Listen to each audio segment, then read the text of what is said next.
following announcement has been paid for by the WZWA Network. Ladies and gentlemen, welcome to the WZWA Network's review show here for AEW Dynamite. I'm your host with the most on the West Coast, Karlifornia in Fury. I wish I could say it's a joy to be with you again, but it's certainly a joy to be here with my co-host, the one and only Jooseyboy. How are you, bro? Not too bad, my friend. Interesting episode that we're going to be discussing here today. That's right, DJ, and I kind of wanted to see if we could flip my mood a little bit here before we get into this review. DJ, what I'm going to do right now, I'm going to keep you on your toes, okay? All right. Okay, I'm going to sing the lyric to a song, and then you're going to complete the rest of that song, okay? At least the next line of that song, okay? Mm-hmm. I'm throwing this at you out of nowhere, but I think you'll be able to keep up with me on this one, okay? You ready? Yeah. Okay. There she was, just walking down the street singing. Dude, man. Like, I know it, but I don't want to get one of the words wrong from the line and fucking like. Everyone that's watched this right now, they all went do a diddy diddy dum diddy do. I was kind of going to do that, but I wasn't sure exactly of the specifics. It's okay. That made me laugh. That's good. I knew that was going to be a tough one. It's unbelievable. Yeah, I should have gone with that, eh? And before we crack on, bro, you know, how was your little play date with all of your friends the other day? You know, I know you had Mr. Popular there, had your little Carl's Club meeting. It didn't work out that well because Manchester, you know, like ended up losing. So everyone was in a bad mood, were they? Well, not me, but you know, Knuckles certainly was. Oh dear. Okay, bro. Look, I'll stop the clowning around. That actually did cheer me up a little bit. Good. Just looking at your face going, oh no. All right, bro. AEW Dynamite. Show starts. All right. Punk is on commentary. Thoughts on the four-man commentary team, bro? Look, I think 4 men is always going to be too much. I'm not even a big fan of the 3-man booth, to be honest with you. Yeah. However, you know, I like the addition of Punk to commentary. I think he always, you know, has fun out there and always adds a little something extra to it. Yeah. I don't like a 4-man commentary team too. I just think everyone's trying to get their shit in. Too many cooks in the kitchen. Yeah. Okay. So DJ, I knew going into this that there was probably going to be a problem for me because I was looking at the card as though, you know, they're opening the show, they're telling us what the card's going to be. And I wrote down, I have a feeling the show is going to grind my gears. Something is not right. And my fears were realized. No, I'm sorry, everyone out there. You know, I'm really sorry. You know, if you've been enjoying the reviews and maybe you don't like it when people are negative, or like, I can't fucking help it with this one, okay? I can't even believe that I'm actually this mad about a fucking wrestling program, but I am. So I needed to put that out there from the outset to everyone watching and to you, DJ, that like I'm going to have a serious problem with this review. So how about we'll get you to start off here when we talk about Jungle Boy versus Adam Cole, the dream match that everyone's been going on about for the last fucking, 10 days or so. Well, I don't know about a dream match, you know. It might be something that popped into somebody's head during their afternoon nap when they've got Monday-itis, but other than that, lame joke. So yeah, I don't mind the idea of opening the show with Adam Cole. He's got a cool theme song. The crowd's into him. You know, he's got a nice confidence and a nice swagger out there. Look, this match could have actually been verging on A- territory for me, except for a crucial mistake that was made towards the end of this match. Crucial. I don't think anyone expected Jungle Boy to win this match. And I think that it was the right call for Jungle Boy to lose this match. Here's my problem. Adam Cole counters a maneuver, an attempted maneuver by Jungle Boy into a super kick. Bang, nails him. Groggy Jungle Boy manages to stumble his way up to his feet. He's just barely getting there. Unfortunately, the angle is just perfect for Adam Cole to step off of that second rope, nail the Panama Sunrise. Bang, drops Jungle Boy right on his head. Jungle Boy's put up a valiant fight. It's been a nice back and forth match, you know, nice bit of a spectacle to open the show. And then Jungle Boy kicked out of the Panama Sunrise. The finishing move of your newest acquisition, you know, your hot acquisition that you've just gotten, you've just signed him. He's 4-0, undefeated now. And you've had Jungle Boy kick out of his devastating jumping Canadian Destroyer, Panama Sunrise finisher. You've had somebody kick out of it at 2 already. Only to then prolong the match and have Adam Cole pick up the victory with the Shining Wizard to the back of the head. After cheating. After he ended up cheating and stealing the victory from Jungle Boy. And yeah, I know that I'm being all dramatic and very deliberate as I'm going along here. I need to illustrate to everybody here what a huge problem this is. Adam Cole should not need to cheat to beat Jungle Boy at this point in their respective careers. Adam Cole can be taken to the limit by Jungle Boy. He can be taken to the max. I felt like Jungle Boy did make a really nice showing for himself in this match. There is absolutely no reason to castrate Adam Cole's finishing maneuver. And I know it's a dramatic word, but I can't think of a more fitting word for it. You know, to absolutely cut the balls off of Adam Cole's Panama Sunrise finisher this early in by having Jungle Boy kick out of it. It's an egregious mistake. This thing needed to just end clean 1, 2, 3 in the ring to the Panama Sunrise. As a result of that, this is going down from potentially an A- to a C-. It was a big problem for me. Other than that, the match itself was inoffensive up to that point. Yeah. Sorry, I keep scratching my face. A mosquito bit me right there. Okay.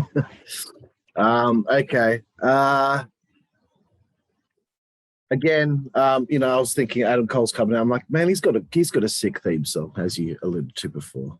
And then Jungle Boy's theme hits, and I hit mute. And again, to the fans, the song's finished. The song's finished, and you're still doing it. You're still doing the oh. God, like it could be more of a fucking turn off to me. We already get it with Jericho's theme. Enough. Mm-hmm. I've written down, I'm sick of these baby faces. I'm sick of these baby faces that have in their roster, man. It's not against Jungle Boy. He's a very talented guy, but I'm just sick of these fucking white meat baby faces. I'm sick of it. And we're going to get to that when we get to the fucking main event. And again, looking at the card, I'm like, fuck, man, this looks like they're going back to that 2019 AEW Dynamite booking. The multi-person tag matches. At this stage, I'm already not fucking happy. I'm not invested in the match. I know I'm already going into this in a bad mood. I don't want to hate watch. I don't want to go into it already looking for things to be angry at. I want to look for things that I like. And there were some things I liked on the show. Not many, but a couple. The match wears on. They do a trade-off. Instead of punches, the trade-off is with kicks to the fucking head. And, Jungle Boy does a very fantastic little Hurricane Rana from the inside of the ring to the outside. All well and good. And the finish, not the finish, the false finish. That super kick was so well planted, and it just set up that finishing hold of his, what's it called again? The Panama Sunrise. Panama Sunrise. It just set it up so perfectly. And when he hit it, I was like, boom, that's nice. And when he kicked out, I wrote, fuck off. He kicked out, fuck off, I'm done. I stopped watching the match. I went on my phone until I heard that the bell rang. I didn't want to watch any more of it. They fucking pissed me off, man. And it makes me feel so stupid being so dramatic about it, about a fucking wrestling show. And the fans fucking eat it up, dude. And that makes it worse. And as I said to you, man, if I'm a casual wrestling fan and I'm watching this, I'm probably turning it off. I'm probably going, this is bullshit. I'm not watching this shit. I'm probably turning it off. So out of the gate, I'm in a pretty shitty mood over the show. The Elite come out. Happy Carl Anderson gets on the mic. It's the first time he's been on the mic since he's been around AEW. I thought him starting things off was pretty cool. Fans start a problem that is looking like it's going to be a problem going forward, that anytime there's a heel in the ring, they're going to start chanting for CM Punk. Boys, Tony, if you want them to stop doing this and preempting things that aren't even set up to happen, then make sure that you've got Punk always in a fucking angle. All right? This Team Taz thing is already over, it seems. It's done fucking nothing for Team Taz. It's done nothing for any of them. If there was something else that was supposed to be going forward with this feud between them, then why hasn't fucking anything happened on this show? Why would they not have a rebuttal to him beating Powerhouse Hobbs on Friday? Sorry, but like I'm getting sick of this fucking CM Punk just going on commentary or coming out for a promo thing. Give me something to sink my teeth into and be interested in. Mm-hmm. I enjoyed the MySpace reference from Kenny. Danielson comes out. I also wrote, Kenny needs some consistency for his civilian clothing.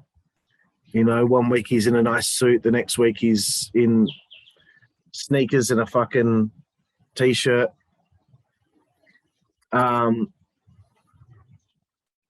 They teased Danielson having a match on the show. Why wait till Rampage when you could do it tonight? And then nonsensically, Danielson brings out a whole bunch of other people that have got a problem with the Elite. And they rush to the ring. The Elite powder. And we both said, what a fucking flat ending to the segment. Wow, a powder the outside.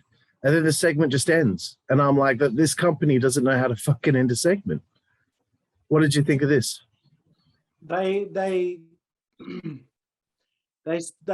kind of tried to build this up as if it was going to be some like big dramatic pull apart brawl that was meant to have a lot of heat on it and get everyone all whipped into a frenzy, like they being the crowd. I mean, that's what I mean when I say everyone.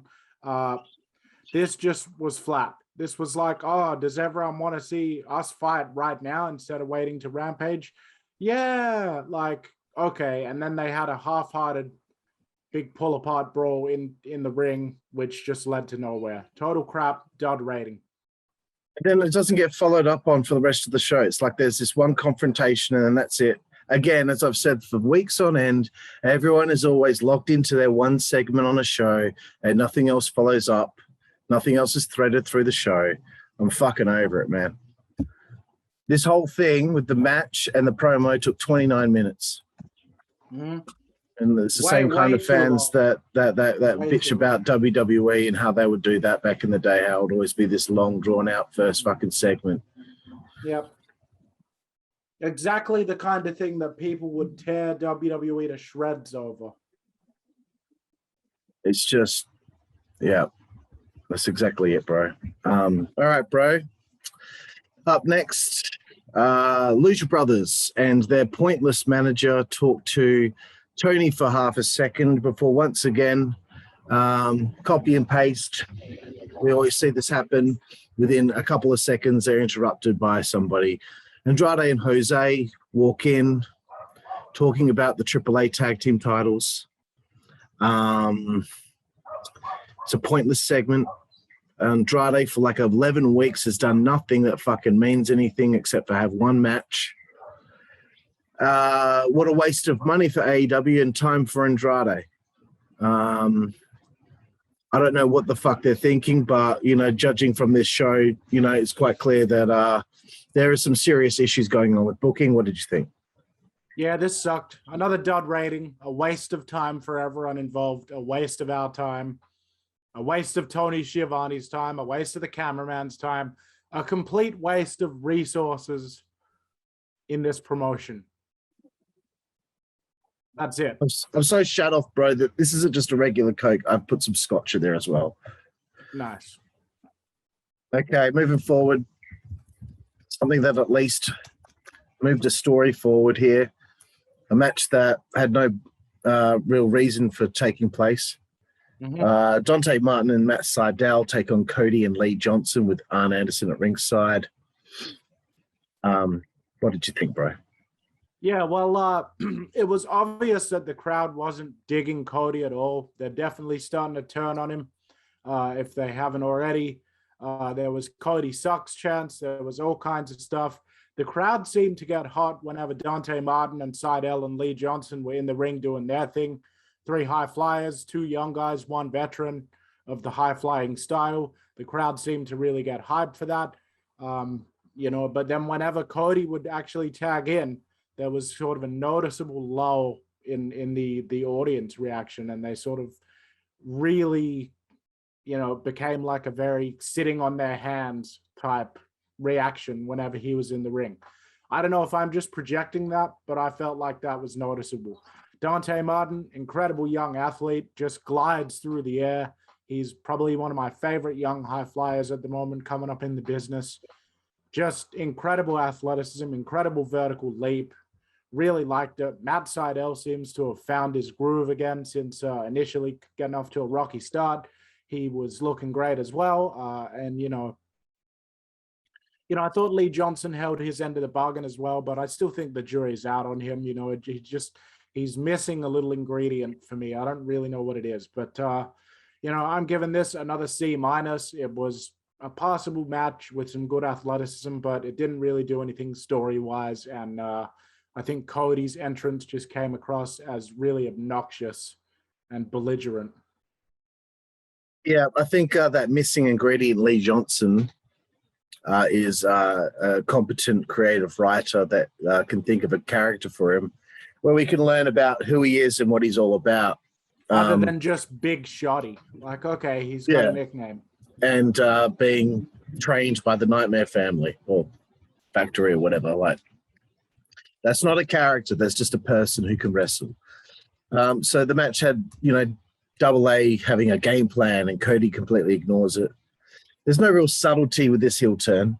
It's obvious where we're headed with it. Dante's dive was cool, but it happened during the fucking commercial break, which thankfully, again, we did not have picture-in-picture on this episode. We were watching the Fight TV version. Dante kicks out of a vertebraker. A vertebraker is a fucking finisher, Cody. You can utilize Canadian destroyers for transitional moves all you want, and vertebreakers for near falls if you want, but you know, the rest of your move set is your fucking brother's moves. So yeah, Lee gets the win. I was happy to see that. Yeah. And then, of course, afterward, Tony interviews Cody. Arn gets on the mic, lays down the law to Cody over what's happened the last few weeks because Cody's called out Malachi Black again.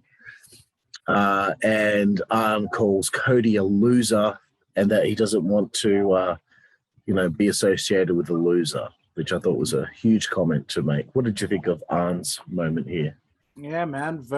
Arn verbally eviscerated him, horseman-style promo, a lot of fire in it, a lot of passion. I liked it. I'd give the promo a B-. It was good to see Cody get taken down a peg and have this shocked look on his face like a frightened child, like, oh, what do you mean I'm a douchebag? Like you didn't know. All right. So that was good. Enjoyed seeing Arn dress Cody down a little bit. Yep, we go from good to bad. Moxley, Kingston, Darby take on Bear Country and Anthony Green in a foregone conclusion. What would you like to say, bro? I just have to start, man. This match absolutely pissed me off. This match annoyed me probably as much as anything else on this show. There was no purpose to this match.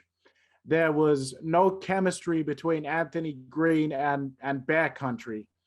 There was absolutely no need to sacrifice Bear Country in a match like this. This match had absolutely no heat to it. This match made it look more like Moxley and Kingston were going down to their level rather than elevating these guys up to their level for this match. This was absolutely flat nonsense, and all it did was potentially damage the upside of what could be a decent tag team in the division in the future by sacrificing them to Kingston and Moxley, who don't really need a tag win. I'm sick of seeing Moxley in these tag matches. Find something else for the guy to do. It's boring. It's not working. Dud rating again. Right. Andrade hasn't wrestled on Dynamite since we started watching this thing. If you're going to do a foregone conclusion fucking job match, then why don't you have him wrestle? Yeah. We've seen Moxley and Kingston get fucking wins on Dynamite and Rampage over and over and over again. We've seen Darby beat everyone he's fucking faced on the show as well. They don't need another win. Yeah, why not put Andrade in there? Yeah, rotate someone else in that hasn't been seen on the fucking show. Ricky Starks, get him out there and get him a fucking win. Yeah. Get someone that hasn't fucking performed on the show. We don't need to keep seeing the fucking Wild Thing entrance with Moxley coming out looking like he's the fucking toughest guy on the fucking planet when, you know, it comes across incredibly forced. Why are we watching this fucking match? Where are the fucking angles? Like, yeah, dude, have Wardlow come out and squash someone every now and again. Have fucking Frankie Kazarian come out and put on a show with one of these young guys like Dante Martin or something like that. You know, use some of these guys. It's okay to rotate some different people in, you know, from week to week. We get it. We know who the top guys are and who the top angles are. We're not going to forget if you relegate them to a promo package 1 week in a while and use the airtime to give some other people some matches.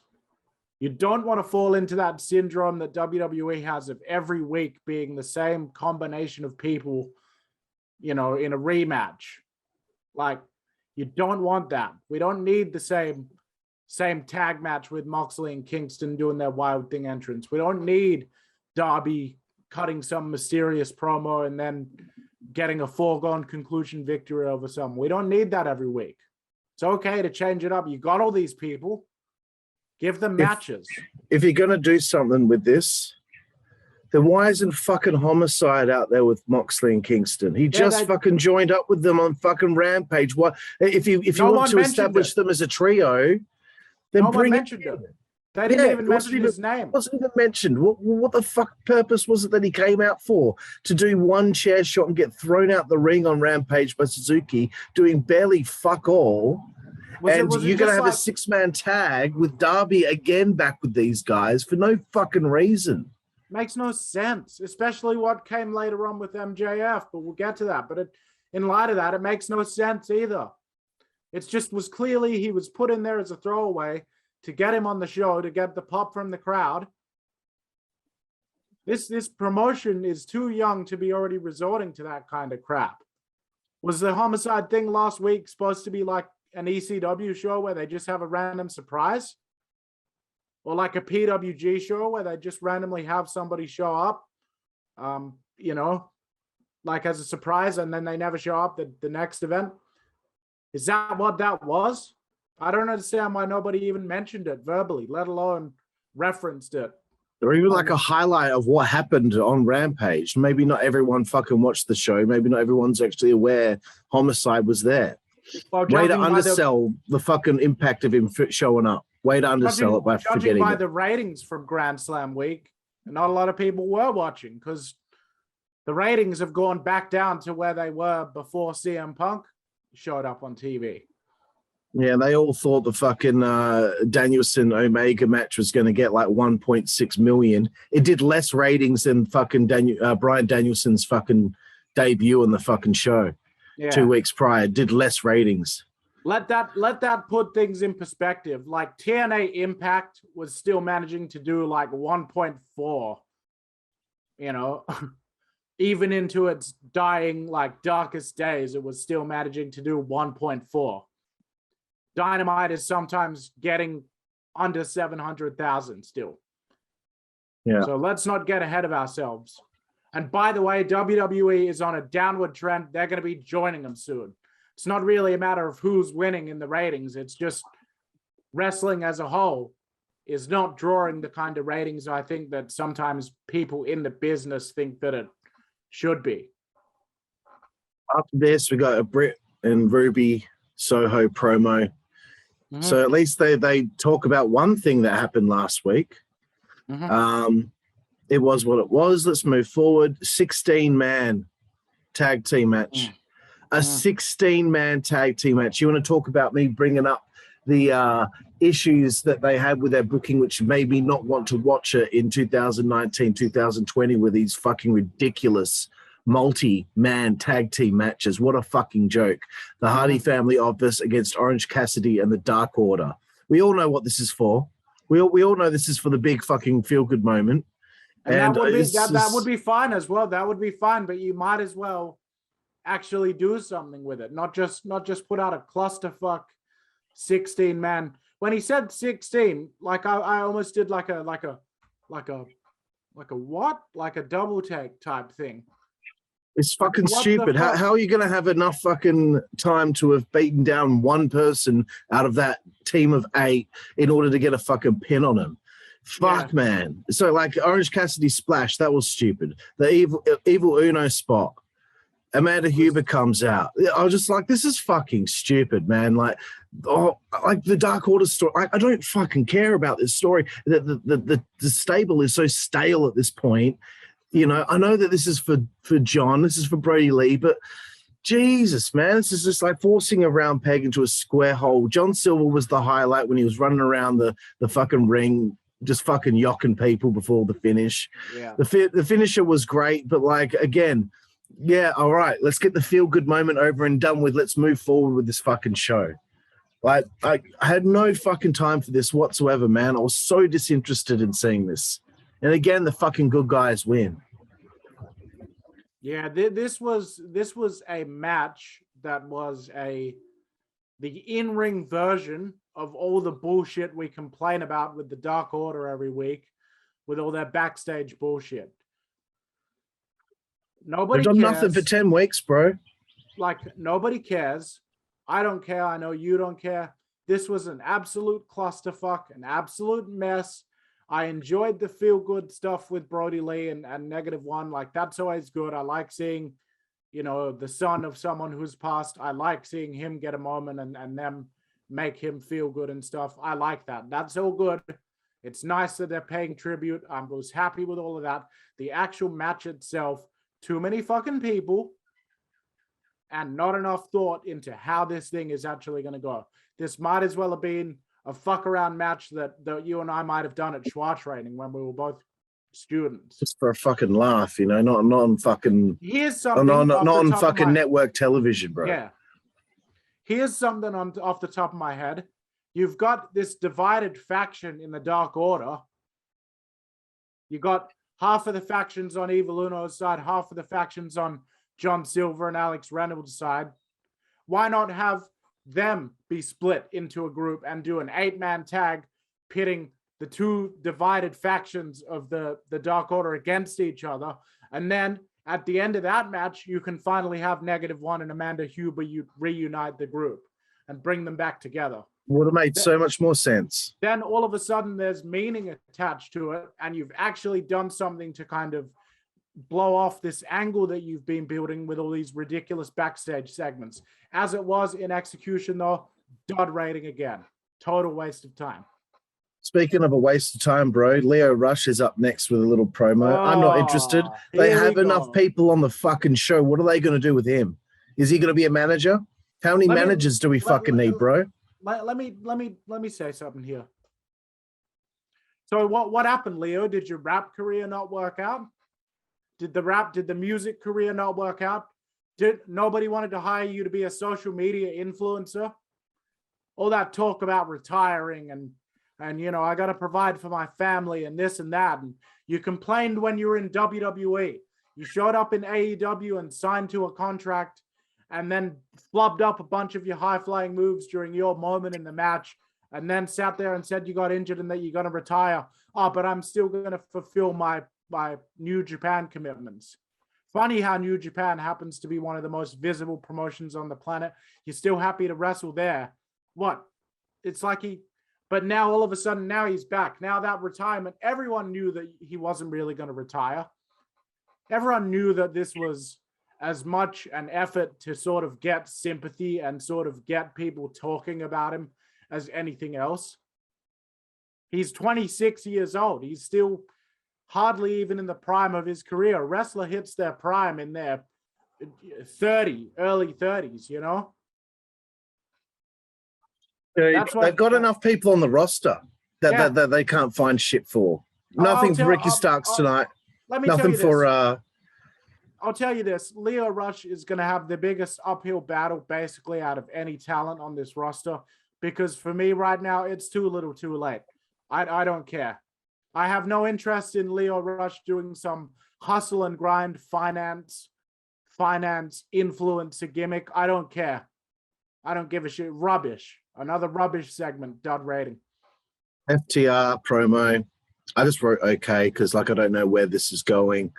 This is just we don't have anything for them, so we'll just get them to talk about how they're gonna reset and they're ready to fucking after their big loss to Darby and Sting, you know, that they're ready to fucking bring it to a new level or whatever. It's just like, yes, it's fine, but like at the same time, you know, it still doesn't really mean anything. I'll get to it when we talk about MJF's segment, but like the Pinnacle are never together.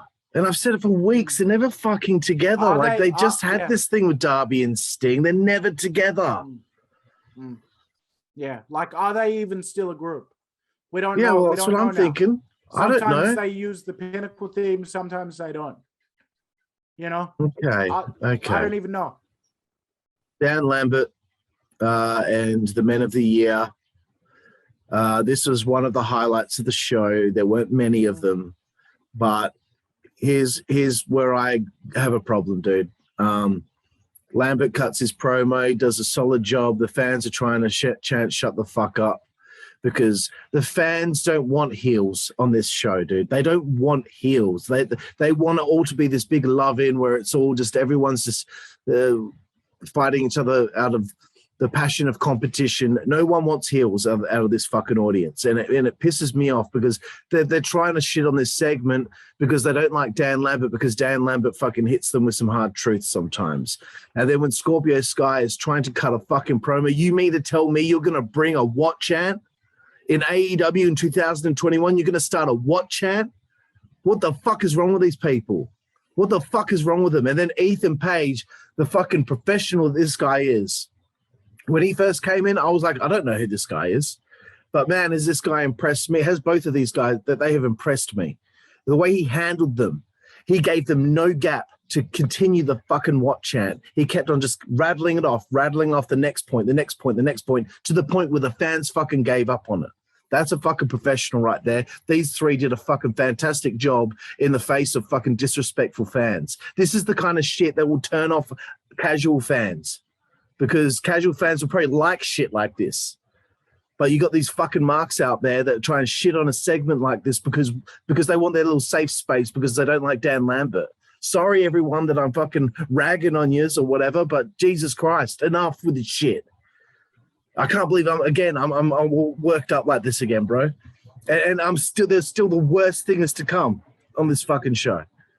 What did you think, man? Well, it's like you can't have the light without the dark. You can't have the good without the bad. Professional wrestling, a lot like any other form of storytelling that's ever existed in humanity, is simply a distillation of the old mythological stories, battles between gods and titans and humans and mortals rising up to face these insurmountable odds against these gods. You know, that's where modern storytelling all is a distillation that comes from the days of mythology. And those characters back in those old mythological stories, they weren't all benevolent, wise, good, kind people that simply had a passion for existing, and that was what drove them. They were flawed. They were assholes. They stole from each other. They lied. They cheated on each other. They backstabbed each other. That is a fundamental part of all storytelling, not just professional wrestling. You can't have the good without the bad. You can't have the baby face without the heel. It's all well and good to have your heels that are cool, that everyone kind of likes them, even though they're being an asshole. You know, there are plenty of characters in film and television and the written word, like in books, that are bad guys, but they're likable bad guys. That's fine. There's also anti-heroes like Tony Soprano, Walter White, different people like that. Nucky Thompson, Boardwalk Empire. That's a favorite of mine. They're all people that do bad things, but we're drawn to them. Not every bad guy, though, needs to be an anti-hero or a cool bad guy. Yeah. Some bad guys are just bad guys. Some bad people are just bad people. The serial killer that's in the movie that you just went and watched last week has no interest in passion or competition or goodwill among men. They only care about suffering and themselves and their own greed. Why shouldn't there be characters like that within professional wrestling? Answer: there should be, there is, there always has been, there always will be. As to the promo by Dan Lambert, he's really going out of his way to push those buttons that those anti-Cornette sort of modern new school fans really don't appreciate some of the stuff he says. You can tell in the way that he gets booed that a lot of them feel like it's go-away heat, although in reality it's not go-away heat. It's just regular heat that they're too thin-skinned to be able to handle. Yeah. Dan Lambert cut a great promo here. I'd give it A-. Ethan Page, Scorpio Sky as well, cut a good little promo. I've always known he's been good on the mic because he's passionate about wrestling, and that shone through here. He's right. He was overlooked. He did win the Revolution multi-man ladder match, and it did lead nowhere. So he has a right to have a gripe about it. I like that. Promos, storylines that are motivated by things that have actually happened that the audience can go back and see. Yeah. Ethan Page takes the mic, shuts down the crowd that were trying to once again hijack the show and make it all about themselves. Once again, buying a ticket into a wrestling show does not make you a hero. The show is not about you. It's not for you. It's for everyone. It's for all of us. Your job is not to hijack the show. Ethan Page did not allow that to happen. Talked right over him, said his points, got himself over, took his moment to shine, didn't let anyone else rip it away from him. This is what a good heel does.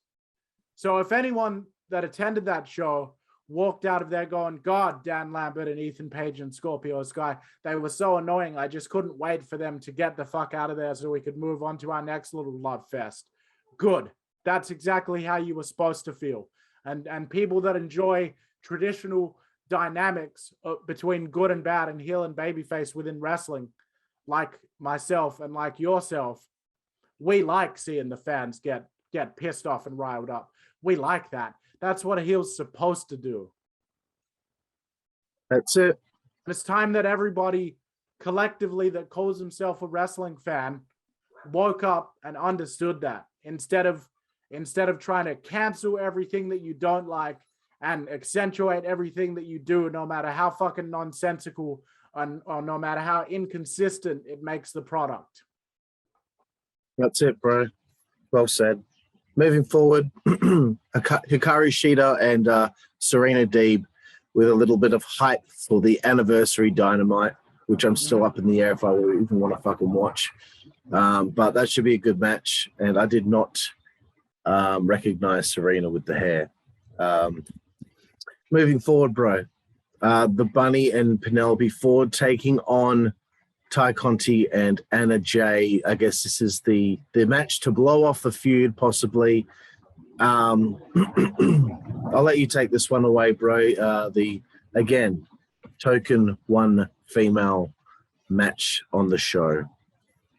All these ladies are talented. I mean, I think we've made that clear over the past couple of weeks. It's not just their look. I mean, obviously they are stunningly beautiful from a physical standpoint, but we think they're talented as well. I like what they all collectively bring to the table, but this match was a disservice to all four ladies. It wasn't laid out very well by whoever was the agent or the producer, whatever they call it, in charge of this match. The ladies didn't really seem to be on the same page with each other. There were several things that were flubbed up. The best part of this match was the heartwarming little moment where -1 ran out and kind of had a hug with Tay Conti and Anna Jay after they got the victory. That was nice. It's clear from the smiles on their faces that they've got a bond with this kid and that everyone kind of likes to look after him. His dad passed away. I like that. Unfortunately, that doesn't change the match. The fact that the match just never really got off on the right foot. It never really kicked out of that first gear. And unfortunately, it really didn't seem like the people that were in charge of booking this show gave much of a shit about how this presentation came across. Disappointing. D+ for the overall thing. I feel bad for the ladies here because they've really been working hard to get the audience invested in their storylines. Exactly. Yeah. No, like this is one of better times that they've had more than one angle going for the ladies, and for it to be the blow off match for the story, I felt disappointed for them as well because Anna Jay was too worried about some of the spots to remember to sell. Penelope, Anna Jay, and the Bunny, all their timing was completely off. There was a move that Ty Conti hit on the Bunny on the outside of the ring, where the knee to the face or whatever was nowhere near her. The Bunny was just off tonight.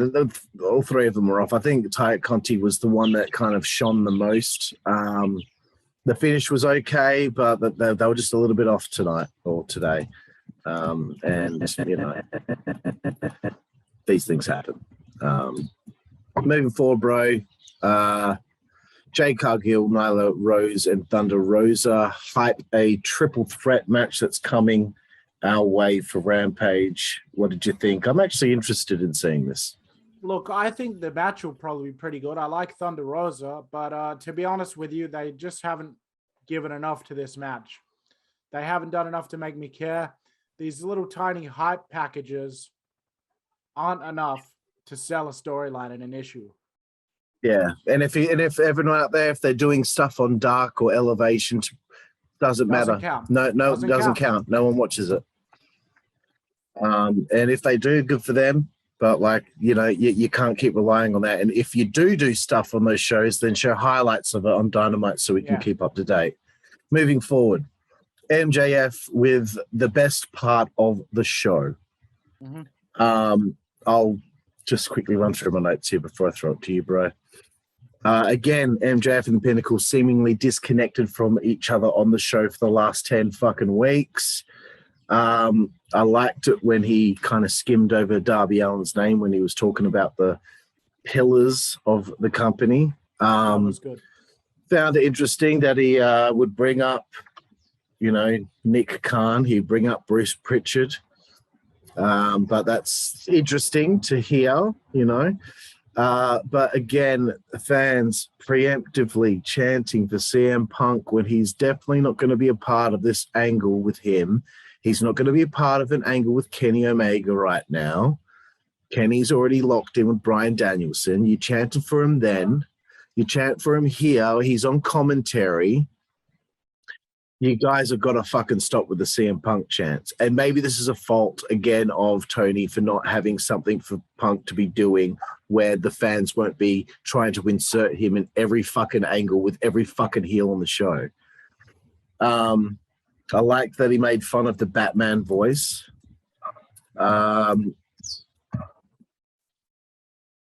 And of course, MJF hitting very, very low, trying to upset Darby by mentioning his deceased uncle. Keeping in theme with what he was like with Brian Pillman Jr. I like it.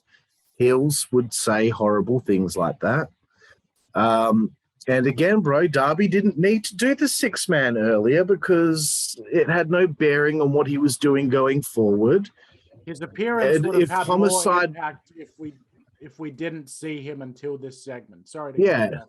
That's okay. And if Homicide wasn't available, maybe that's a reason. If he wasn't available, then again, give Andrade a match. We don't need Moxley and Kingston on the show. Okay? Give Andrade a match. Give Ricky Starks a match. Give Powerhouse Hobbs a win because he needs to get one back. I don't know. Somebody else. What did you think of MJF's promo and obviously them leading into an MJF Darby Allin feud? Fabulous. It was really good that MJF as the heel basically maintained the upper hand and came out of this looking better than Darby. It was like a point in his favor in this rivalry so far. Brilliant promo.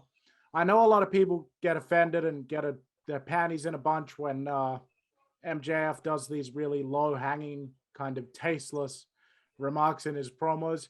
Look, a lot of them are tasteless, but here's the thing. He'll get to a point in his career eventually where he won't need to rely as much on those kind of pointed remarks to kind of have the same impact. But until he kind of builds that aura around himself, these kind of pointed, really distasteful, really edgy remarks are the only 100% surefire way to ensure a negative reaction from the audience towards him. He clearly does not want to be a cool heel or a heel that is liked. He wants to be a heel that is disliked heavily, a heel that people, jeer at and make insults at when they see him walking out of the arena after a show. That's what he wants. And this is his way of getting it. And so I thought that he came across great here. I like the fact that he referenced that Darby kind of has a school shooter aesthetic and the whole kind of angsty teen aesthetic that Darby has, because his whole character and his look does veer into that territory sometimes. He really kind of skirts the line between angsty teenager and actually being dark and brooding. So, yeah, the main event, dude. I don't really know where to start with this because I have probably more notes here than I have for the rest of the show. All right, well, I'll say my part, and then I will lay out for the rest of the segment and let you take it away.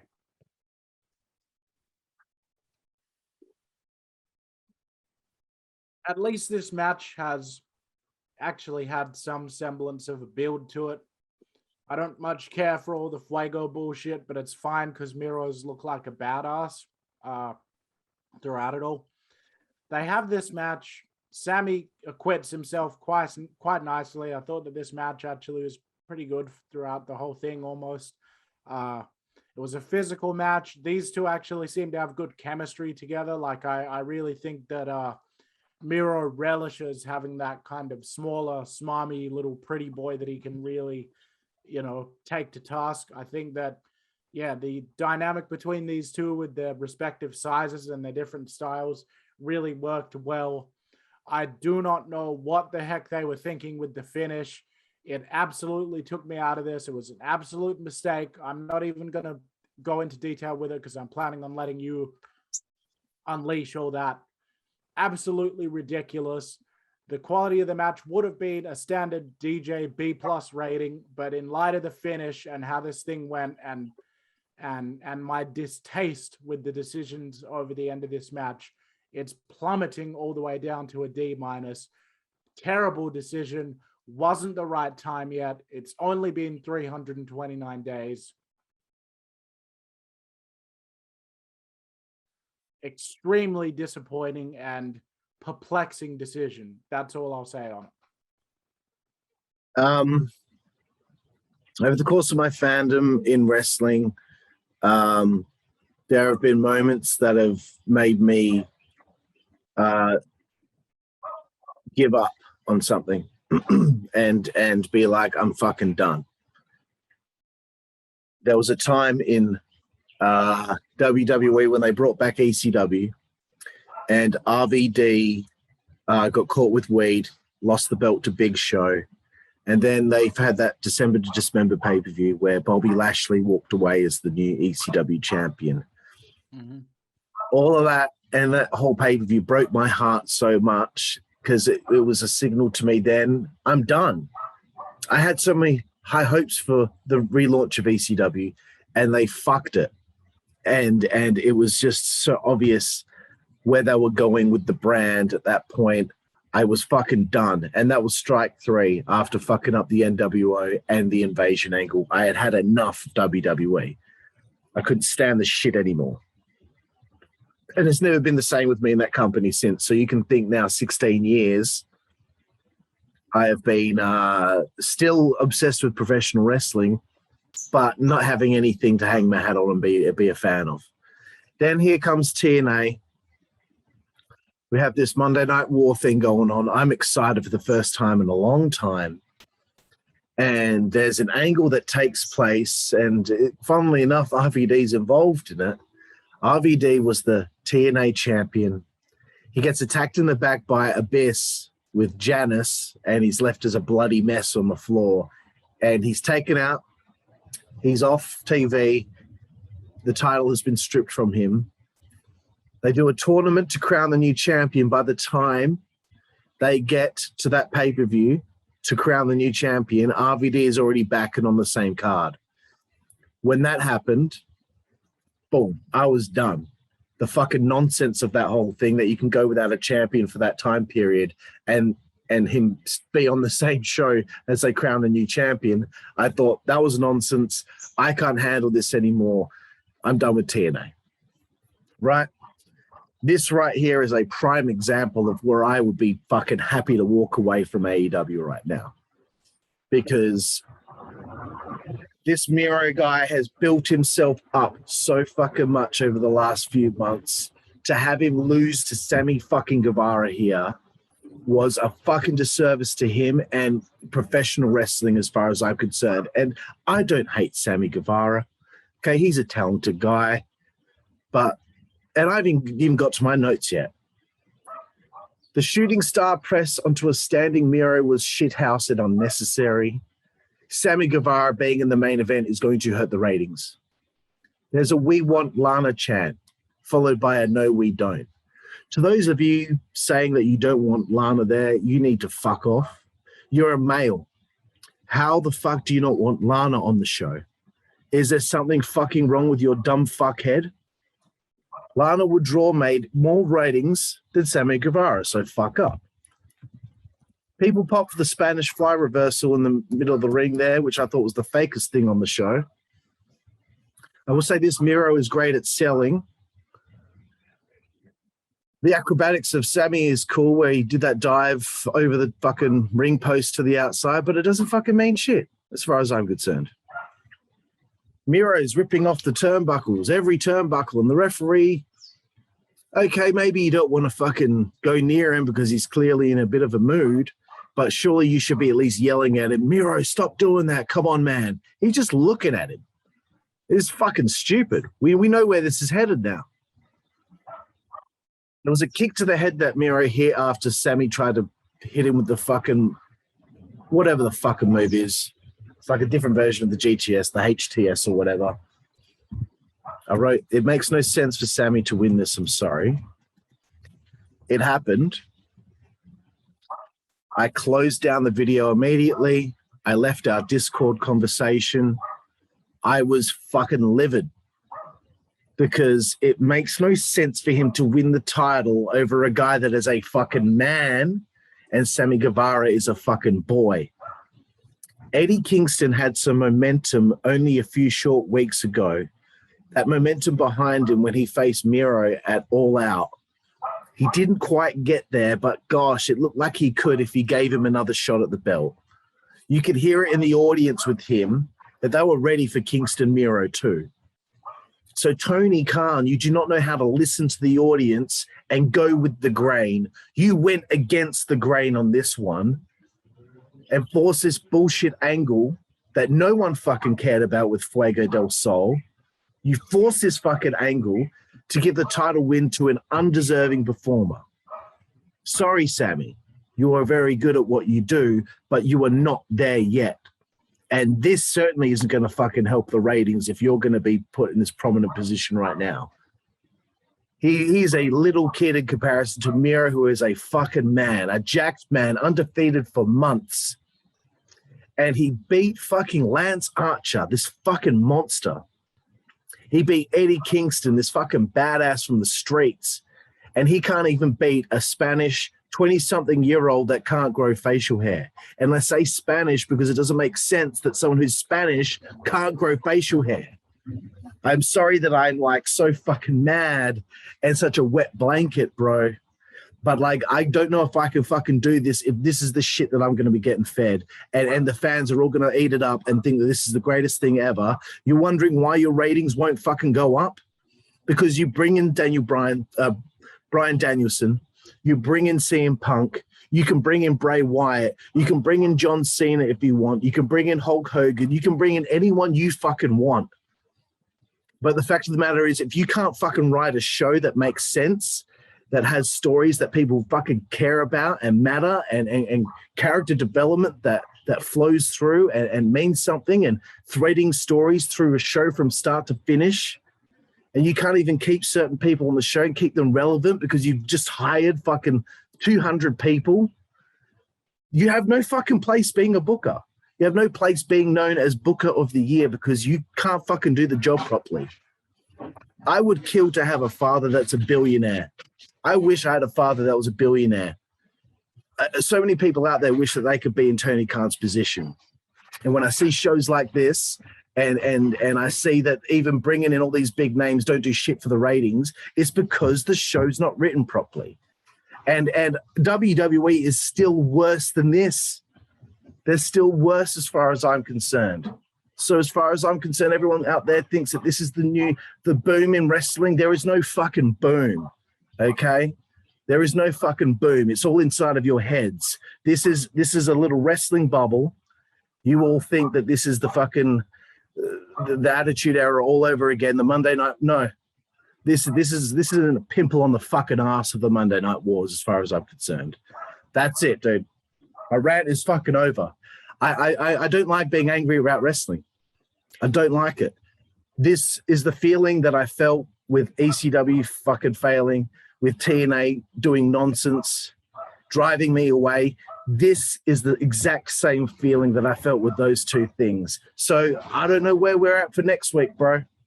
I don't know where we're at. But that's my final rant for this show, dude. To sit here in the most isolated city in the world, Perth, Western Australia, with negative funds in my bank account right now, to know that there's someone out there with a billionaire father so he can have his little figurine fed, that enrages me, knowing that this little old me all the way over here, I know I can do a fucking better job than him. I know I can do a better job than what Vince is doing in WWE. And I know there's a whole heap of other people out there that could probably do a better job than them too. DJ, what is your final rating for this edition of Dynamite? 3 out of 10. I'm going to give it a 1. The MJF's promo. I think that was the lowest rating so far. Yeah. Just so up and down.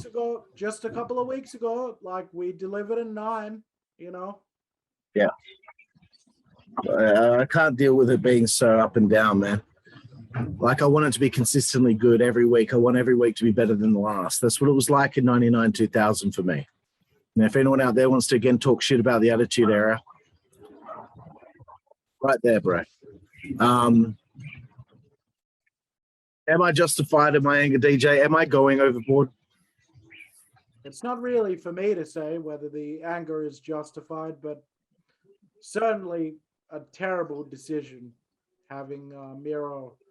They shouldn't have even been thinking about taking that thing off of Miro. If anyone, Kingston. Kingston. Like, they shouldn't have even been thinking about it yet, let alone actually doing it.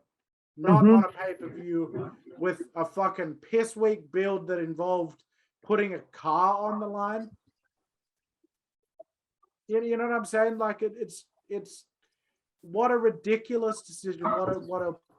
What way to make one of your most promising talents in Miro look like an idiot.